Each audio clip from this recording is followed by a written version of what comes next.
மெயினான குறிப்பாக எடுத்தீங்கன்னா ஆட்சியை பற்றி நீங்கள் கேட்டீங்கல்ல, இது வரைக்கும் நீங்கள் நல்லா இல்லை, இது வரைக்கும் நல்லா கேட்டுக்கோங்க.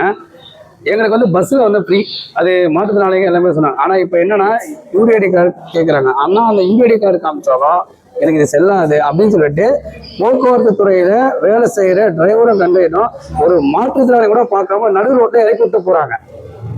அப்போ ஆட்சி என்ன பண்ணிருந்துச்சு? அதை நாங்கள் எவ்வளோ வீடியோ எடுத்து போகிறோம், எவ்வளோ விஷயங்களை பண்ணுறோம்.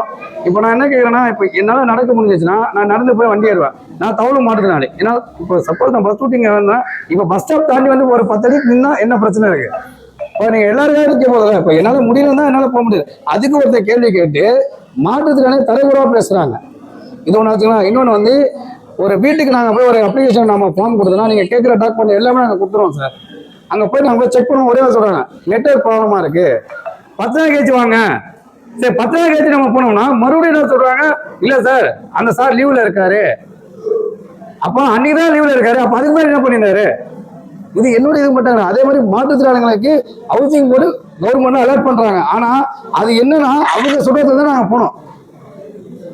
அவங்க சொல்றதுக்கு தான் நாங்க போகணும்னு சொல்றாங்க தவிர எங்களுடைய இடத்துக்கு அவங்க எதுவுமே பண்ண மாட்டாங்க. இப்போ நான் வந்து இப்போ நான் சொல்றேன், இப்போ நான் போற வச்சுக்கலாம், எனக்கு வந்து பூந்தமல்லி கிட்ட. ஆனா என்ன தெரியுமா சொல்லுவாங்க, நீங்க போறது பெரும்பாக்கத்துல தான் போகணும், இல்ல செம்மஞ்சேரி தான் போகணும் அப்படின்னு சொல்றாங்க. அப்போ ஒரு மாற்றுத்திறனாளி இங்கிருந்து அவங்களுடைய வாழ்வாதாரம் பாதிக்குது இல்லை சார். இப்போ எங்களால் வாடகை கொடுக்க முடியல, எங்களுடைய கஷ்டம்னா நாங்க வந்து உங்ககிட்ட ஒரு உதவி கேட்கிறோம். ஆனா எங்களுடைய உரிமையை கூட உண்மையிலே சொல்றேன் மிச்சமா இருக்கிறோம். நாங்க ஒவ்வொரு அரசு அலுவலகத்துல எவ்வளவு கஷ்டப்படுறோம் தெரியுமா சார்? இப்ப நாங்க ஒரு